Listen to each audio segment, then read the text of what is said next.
ఎన్ today న్యూస్కి స్వాగతం.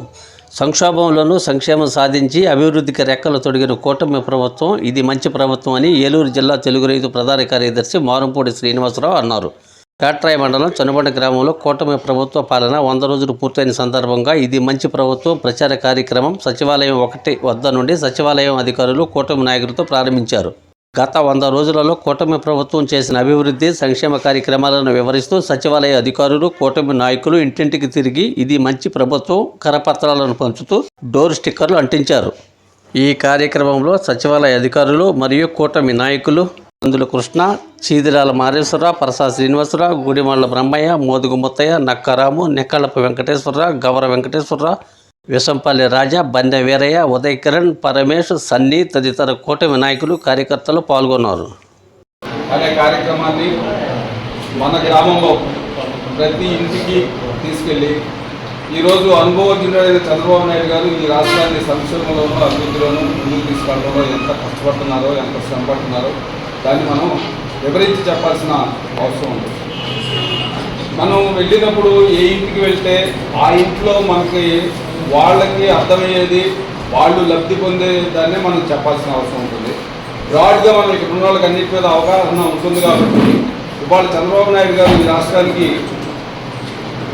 Important అయినటువంటి అమరావతి రాజధానికి 15,000 కోట్లు తీసుకొచ్చారు వాళ్ళ కేంద్ర ప్రభుత్వం నుంచి. అది మనం అర్థం చేసుకోవాలి, అర్థమయ్యే వాళ్ళకి అది చెప్పాలి. తర్వాత పోలవరానికి 1250 కోట్ల రూపాయలు ఇచ్చారు. ఈ రాష్ట్రాన్ని అభివృద్ధి పథంలో ముందుకు నడపడానికి బాగా వేశారు. సంక్షేమంలో అయితే అసలు నిజంగా మన దేశంలోనే ఒక చరిత్ర. ఎక్కిన రోజే 1000 రూపాయల పెన్షన్ను పెంచి సామాజిక పెన్షన్ని, అదే వికలాంగులకు దివ్యాంగులకైతే 3,000 రూపాయలు ఒకేసారి పెంచడమే కాకుండా 3 నెలల రూపాయల ఎరియర్స్ ఒక్క రోజులోనే సచివాలయ సిబ్బందితో డిస్బర్స్మెంట్ చేయడం అనేది, పంపిణీ చేయడం అనేది ఇది దేశంలోనే ఒక చరిత్ర. చంద్రబాబు నాయుడు గారు వచ్చిన తర్వాత మాత్రమే ఉద్యోగస్తులకు కానీ పెన్షనర్స్కి కానీ 1వ తారీఖునే అందుతున్న విషయం మనం చెప్పాల్సిన అవసరం ఉంది. ఇంకోటి కూడా 1వ తేదీ ఆదివారం వస్తే ముందు రోజైనటువంటి శనివారం నాడు పంపిణీ చేసిన ఘనత ఈ మన ప్రభుత్వాన్ని అని చెప్పి మనం చెప్పుకోవాల్సిన అవసరం ఉంది. ఎంతోమంది నిరుద్యోగులు ఉన్నారు. మెగా డిఎస్సీ అని చెప్పి జగన్మోహన్ రెడ్డి గారు మోసం చేసి మాయ మాటలు బోటకం మాటలు చెప్పారు. కానీ చంద్రబాబు నాయుడు గారు తొలి సంతకమే 16,437 మందికి ఉపాధ్యాయ పోస్టులు వచ్చే మెగా డిఎస్సీ మీద మొదటి సంతకం పెట్టారు. ఆ విషయాన్ని మనం గుర్తించాలి. భూస్వాములందరూ రైతులందరూ కూడా చాలా ఆందోళన పడ్డారు. Land titling act original documents అంట ఎవరి దగ్గర ఉంటాయంట, జిరాక్స్ మన దగ్గర ఉంటాయంట. మన భూమి మీద మనకు హక్కు లేదు. దాని మీద చాలా భయాందోళనకు గురయ్యారు భూములు ఉన్న యజమానులు. దాన్ని రద్దు చేసేసారు. అది మనం తెలియజేయాల్సిన అవసరం ఉంది. తర్వాత అన్నా క్యాంటీన్లు ఇంతకుముందు 5 రూపాయలకే శుచికరమైన రుచికరమైన భోజనం పెట్టే అన్నా క్యాంటీన్ని తీసేశారు జగన్మోహన్ రెడ్డి గారు.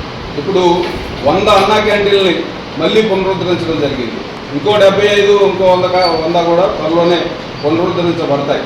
చంద్రబాబు నాయుడు కార్యదక్షత ఎలాంటిది, ఆయన ఈ రాష్ట్రాన్ని అభివృద్ధి చేయడంలో ఎంత కష్టపడతారనేది మనం ఉదాహరణ చెప్పడానికి మొన్న విజయవాడకు వరదలు వస్తే ఆయన కలెక్టరేట్లోనే బస్సు పెట్టుకొని బస్సులో కూర్చొని ఆఫీస్కి వెళ్లకుండా ఇంటికి వెళ్లకుండా 10 రోజులు అక్కడే ఉండి మొత్తం చక్కబెట్టిన తర్వాత మాత్రమే ఇంటికి వెళ్ళిన ఘనత ఏ ముఖ్యమంత్రి అయినా అలా చేయగలరా అని చెప్పి నేను అడుగుతా ఉన్నా. మనం చూస్తే ఆ నీళ్లలో తిరిగి కాళ్ళన్నీ కూడా పాచిపోయిన సందర్భం చూసాం. మనం అంత కష్టపడుతూ మన కోసం ఈ రాష్ట్రం కోసం కష్టపడుతూ ఉన్నారు. ఈ 5 సంవత్సరాల్లో ఈ రాష్ట్రాన్ని సంక్షేమంలో వెల్లివిచ్చేలాగా చేస్తారు, అభివృద్ధిలో మాత్రం తిరుగులేని విధంగా చేస్తారు.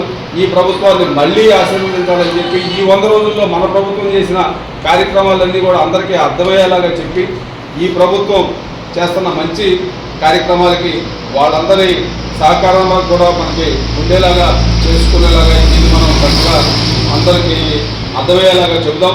బాధ్యతగా మనందరం ఈ సచివాలయ సిబ్బందితో పాటు మనం కూడా నాయకులుగా కూటమి నాయకులు అందరం కూడా తిరుగుదామని చెప్పి తెలియజేస్తూ 26వ తారీఖు వరకు మన పనులు మనకు ఉన్నా కానీ మన బాధ్యతగా ఇది మనం చేద్దామని చెప్పి మీ అందరికీ తెలియజేస్తూ సెలవు తీసుకుంటాం.